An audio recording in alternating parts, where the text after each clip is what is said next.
Open your GCash app. If you don't have GCash app yet, you can download it from Google Play Store if you're using an Android phone or App Store for iPhone users. Log into your GCash mobile app. Click on the Send Money icon.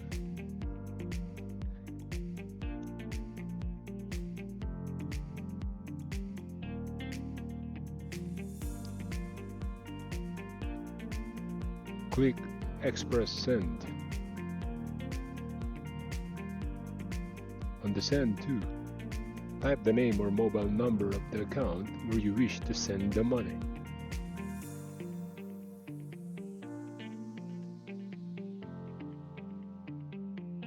Type the amount you wish to send.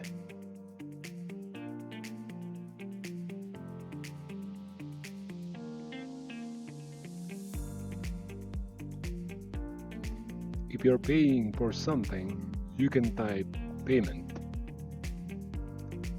and click Done.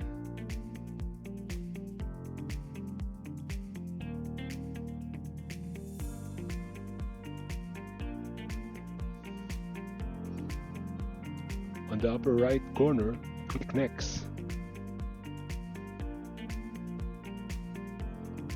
Double check the details and make sure they are correct. On the upper right corner, click Confirm. This page contains a summary of your transaction. It will tell you that your transaction has been successful. You will also receive a text message about your recent transaction. You can also take a screenshot of your transaction. That's it. Thank you for watching.